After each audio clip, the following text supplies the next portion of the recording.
आजकल ना एक चीज बड़ी मुश्किल हो गई है जब हम गाड़ी ले रहे हैं।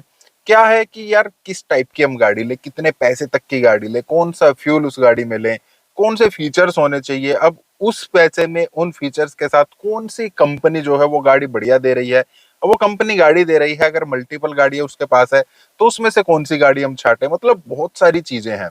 अब 3 4 5 महीने की रिसर्च के बाद, बहुत सारा सोचने के बाद जब हम कोई गाड़ी फाइनल करते हैं ना, उसके बाद फिर हम शोरूम पर जाते हैं।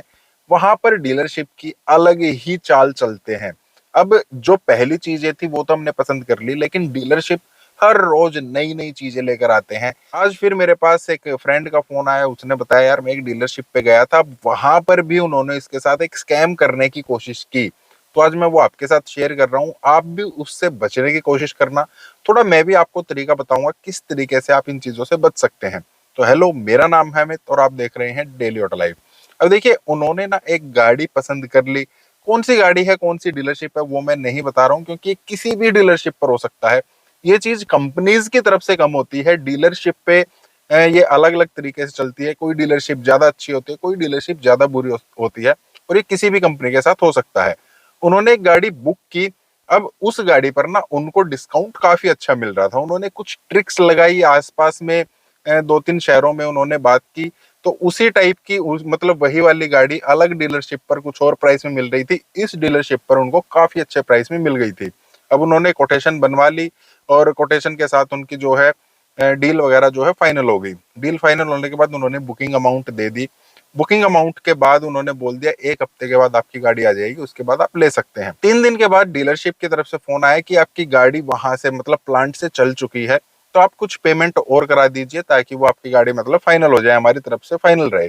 अब जब सब कुछ इतना स्मूथली चल रहा है, एक्साइटमेंट होती है, सब ठीक है, आप पहले पैसे दे दीजिए, बिल अभी नहीं काट रहे हैं। जब आप गाड़ी को थोरली चेक कर लेंगे ना, उसके बाद ही हम आपका बिल वगैरह करेंगे। तो ठीक है, उन्होंने लगभग 1.5 से 2 लाख रुपए जो उनको डाउन पेमेंट कैश में करनी थी या जैसे भी करनी थी, वो उन्होंने उनको भेज दी। अब 3 दिन के बाद फिर उन्होंने फोन किया, यार मेरी गाड़ी आने वाली थी। हाँ, आपकी गाड़ी आ रही है, 1 2 दिन और लेट हो जाएगी, कहीं ट्रैफिक वगैरह में फंस गई है। तो 2 दिन के बाद फिर उनके पास फोन आया कि आपकी गाड़ी आ चुकी है, आप शोरूम पर आ जाइए और अपनी गाड़ी ले जाइए। बहुत खुशी की बात, और अब तक सब कुछ बहुत ज्यादा स्मूथ चल भी रहा था। अब वो शोरूम पर पहुंचते हैं, वहां जाने के बाद उनको नई चीज क्या पता लगती है कि जो प्राइस में हमने ये गाड़ी सिलेक्ट की थी, या जो हमने गाड़ी डिसाइड की थी, म्यूचुअल अंडरस्टैंडिंग, देखिए शोरूम और कस्टमर के बीच में एक म्यूचुअल अंडरस्टैंडिंग हो चुकी है, डील हो चुकी है, लिख चुके हैं वो। जो डील हुई है, हम उस डील पर आपको गाड़ी नहीं दे सकते हैं, क्योंकि हमारे जो मालिक हैं उनसे हमारी बात हुई थी। उन्होंने बोला इस पैसे में अगर हम देंगे तो वो तुम्हारी जेब से जाएगा, डीलरशिप इसमें कुछ नहीं कर सकती, इतने कम पैसे में हम नहीं देंगे। मालिक कह रहे हैं कि इसमें 30,000 रुपए हमें और बढ़ाने पड़ेंगे। अब उनका माथा ठनक गया, नहीं यार ये आप क्या कर रहे हैं, आपने लिख के दिया है बाकायदा, अब उस चीज में आप कैसे मुकर सकते हैं। तो उन्होंने यही बोला, नहीं ये चीज तो हमें करनी पड़ेगी, अब मालिक ने बोला है तो या तो आप गाड़ी ले लीजिए, अदरवाइज हम ये गाड़ी नहीं दे सकते हैं, आप अपना रिफंड ले सकते हैं। अब एक मन तो उनका ये आया, चलो यार कोई बात नहीं, थोड़ा सा और इनसे बातचीत करता हूँ, तो हो सकता है ये मुझे ठीक ठाक और प्राइस में दे दे। दूसरा मन उनका ये किया, ये अभी से ये चीज कर रहे हैं तो क्या पता ये गलत गाड़ी दे रहे हैं या कुछ भी है, मतलब एक अपसेट हो जाता है माइंड। तो उन्होंने ये माइंड भी बनाया कि मैं इनसे गाड़ी छोड़ देता हूँ। अब जो प्राइस उन्होंने बताया था ना, सबसे पहली बात तो जो बाकी डीलरशिप के मुकाबले उन्होंने प्राइस बताया था, वो ऑलरेडी 20,000 रुपए कम था, लेकिन अब जो फाइनल प्राइस बना था वो 10,000 रुपए ज्यादा उनको देने पड़ रहे थे। थोड़ी और बातचीत की तो वो दूसरी डीलरशिप जो प्राइस दे रही थी उसी प्राइस पर वो भी आ गए, मतलब 10,000 रुपए वो और कम करने को तैयार हो गए। अब सभी डीलरशिप का सेम प्राइस है। अब ये यहाँ से ले, वहां से ले, कहीं से भी ले, उनको कोई फर्क नहीं पड़ रहा था। लेकिन फिर भी इनका मूड खराब हुआ, इन्होंने बोला नहीं मुझे आपसे गाड़ी नहीं लेनी है, आप मेरे पैसे वापस कर दीजिए। अब उनका एक और नया सिस्टम शुरू हो गया, पैसे आपको मिलेंगे 15 दिन के बाद, हम आपके नाम का चेक देंगे, चेक आप अपने अकाउंट में लगाइएगा, उसके बाद आपका चेक क्लियर हो जाएगा, आपके पैसे वापस हो जाएंगे। ये एक और नया खेल। और अब आप डील कैंसिल कर रहे हैं, देखिए ये भी बात बोल रहे हैं शोरूम की तरफ से, आप डील कैंसिल कर रहे हैं तो आपके अकाउंट से, मतलब आपने जो पैसे दिए हैं उसमें से 5,000 रुपए हम डील कैंसिलेशन के लगाएंगे। अब ये सुनते ही तो उनका पारा हाई हो गया, और उन्होंने उसी टाइम पर वहां पर हंगामा शुरू कर दिया। कोई भी होता तो वो हंगामा शुरू कर देता है। अब इसके बाद फिर से शोरूम ने कहा सर हंगामा करने की कोई जरूरत नहीं है, आज मालिक बाहर गए हुए हैं, 2 दिन के बाद आएंगे, आप एक बार उनसे बात कर लीजिएगा। चलो ठीक है, बात आई गई हो गई। 2 दिन के बाद वो फिर से गए, शोरूम की तरफ से कोई फोन नहीं आ रहा है। वो फिर से गए, मुझे उनसे मिलवाइए, मुझे अपने पैसे वैसे वापस लेने हैं। उन्होंने बोला आज भी नहीं आए हैं, कल आएंगे। नेक्स्ट डे वो गए, मतलब 3-4 दिन लगातार जा रहे हैं और वो मालिक से मिलवा ही नहीं रहे हैं। इसके बाद उसने मुझे फोन किया, मेरा दोस्त ही है, कि मेरे मेरे को क्या करना चाहिए। मैंने तो उसको यही सलाह दी थी कि हंगामा ना इतना ज्यादा कर दो, जितने कस्टमर बैठे हैं, जो भी बैठा है, किसी की भी डील मत होने दो। कोई किसी से भी बात कर रहा है, सबके पेपर वेपर जो भी है सब छीन लो, अपने पास रखो। जब तक हंगामा नहीं करोगे तब तक ये लोग नहीं मानेंगे। उन्होंने वही किया, उनके ऑफिस में चले गए, इन सब काम को बंद करो। फिर उन्होंने धमकी दी शोरूम की तरफ से कि हम पुलिस को बुला लेंगे। हाँ बुलाइए ना, बहुत बढ़िया बात है। आप पुलिस को नहीं बुलाएंगे तो मैं बुलाऊंगा, ये चीज बहुत ही अच्छी है, आप पुलिस को बुलाइए। पुलिस वगैरह तो खैर उन्होंने नहीं बुलाई। उसके बाद उनके पैसे उसी टाइम पर उनको रिटर्न कर दिए गए, कोई कैश नहीं कुछ नहीं, मतलब उनके अकाउंट में ट्रांसफर कर दिए। और कोई कटौती भी नहीं की, हालांकि वो कह रहे थे लेकिन कटौती भी नहीं की।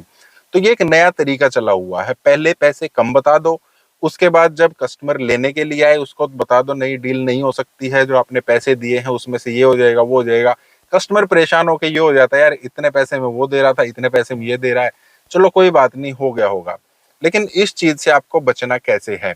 यहाँ पर एक गलती उनसे क्या हो गई, उन्होंने कोटेशन ली थी कंपनी के लेटर हेड पर, हम बोल सकते हैं सब कुछ कंपनी का था, लेकिन वहां पर डेट लिखी हुई थी। अब वो कह रहे हैं कि आपने ये लिखित में मुझे दिया है ना, तो आप इसके अकॉर्डिंग क्यों नहीं चल रहे। अब वो बोल रहे हैं कि हमने इस पर जो तारीख डाली थी, जो ऊपर डेट डाली है ना, ये सिर्फ उसी दिन के लिए वैलिड थी, इसके बाद के लिए हम इसकी गारंटी नहीं ले सकते हैं। तो अगर आप कभी डील कर रहे हैं, सबसे पहले तो वर्ड ऑफ माउथ पर नहीं जाना है, वो मुंह से क्या बोल रहे हैं हमेशा लिखित में लेना है, प्लेन पेपर पर नहीं लेना है। बहुत सारी जगह मैंने देखा है A4 साइज शीट होती है ना, उस पर हम चीजें बना देते हैं, वो रफली टाइप चलता है, बाद में उस पर मुकरने के चांस और भी ज्यादा होते हैं। तो आपको बोलना है, अगर कंपनी की कोई आपने लेटर पैड बना रखी है, या कंपनी की तरफ से जो बिल बुक टाइप होती है, कोटेशन बुक होती है कंपनी की, आप उस पर बात करेंगे तो ही मैं कुछ करूंगा। और उसके बाद आपको लिखवा लेना है कि मेरी गाड़ी कब तक आ जाएगी, और उस गाड़ी के मतलब उस दिन तक आपकी गाड़ी आ जाएगी, वो आपको लिखवा लेना है उसी पर कि हमने आपको ये डेट दी है। और अगर आपकी गाड़ी इसके बाद भी लेट होती है तो आपका यही कोटेशन रहेगा, मतलब आपको ये लिखवाना है कि वैलिड टिल डिलीवरी, जब तक आपकी गाड़ी की डिलीवरी नहीं होती है तब तक पैसे यही रहेंगे, हम इस चीज से अब मुकर नहीं सकते हैं।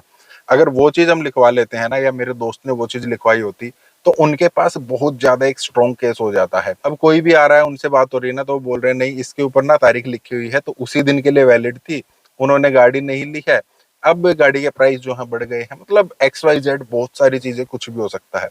तो आपको भी यही चीजें करनी है। जब वो डील करते हैं तब बातें कुछ और होती हैं, बाद में बातें कुछ और हो जाती हैं। उनको कस्टमर फंसाने से मतलब है, आजकल वैसे भी कंपनीज की सेल कम है, तो जो कस्टमर आ जाए जैसे आ जाए उस तरीके से पैसा कमाना चाह रहे हैं, और शोरूम पर ये ज्यादा होता है, शोरूम की तरफ से ज्यादा होता है। तो ये चीज आपको खुद पे भी ध्यान रखना है, औरों को भी बता देना है कि ये चीजें चली हुई हैं, इस चीज से थोड़ा सा ध्यान रखेंगे तो आने वाली बड़ी परेशानी से आप लोग बच जाएंगे। बाकी फिर भी इस विषय में आप कुछ पूछना चाहते हैं, कुछ कहना चाहते हैं, आप कमेंट कर सकते हैं। स्टेप के वीडियोस के लिए आप वीडियो को लाइक एंड चैनल को सब्सक्राइब करना। मिलते हैं, थैंक यू।